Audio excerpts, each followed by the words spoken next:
പശു വളർത്തലിൽ മാതൃകയാവുകയാണ് കണ്ണൂർ ചെമ്പിലോട് ഗ്രാമപഞ്ചായത്തിലെ വേദമംഗലത്ത് വീട്ടിൽ മനോജും കുടുംബവും. പഞ്ചായത്തിന്റെ കൈത്താങ്ങ് കൂടിയാകുമ്പോൾ മനോജും കുടുംബവും ഈ തൊഴിലിൽ സംതൃപ്തരാണ്.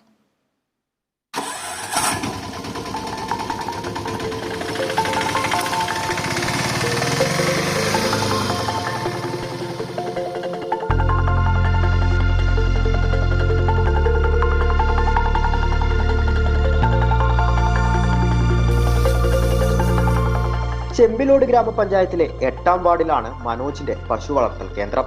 ഇന്നത്തെ കാലത്ത് പല കാരണങ്ങളാൽ പശു വളർത്തലിൽ താല്പര്യം കുറഞ്ഞു വരുന്നവർ ഈ കർഷക കുടുംബത്തെ അടുത്തറിയേണ്ടതുണ്ട്. ഇവരുടെ മുഖ്യ വരുമാന മാർഗമാണ് ഈ പശുക്കൾ.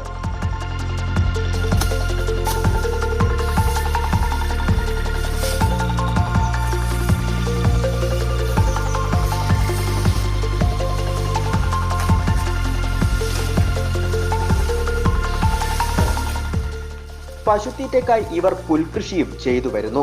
നിലവിൽ 5 പശുക്കളുണ്ട് മനോജിന്. പഞ്ചായത്ത് 2023-24 വാർഷിക പദ്ധതി പ്രകാരം 60,000 രൂപ വിലയുള്ള പശുവിനെ 50% സബ്സിഡി നിരക്കിലാണ് ഇവർക്ക് നൽകിയത്. പശുക്കൾക്ക് ഇൻഷുറൻസ് പരിരക്ഷ ഉറപ്പുവരുത്തിയിട്ടുമുണ്ട്. ഇതുകൂടാതെ പഞ്ചായത്തിന്റെ കാലിത്തീറ്റ വിതരണവും ധാതുലവണ മിശ്രിതവും ഈ കർഷകൻ ഉപയോഗപ്പെടുത്തുന്നുണ്ട്.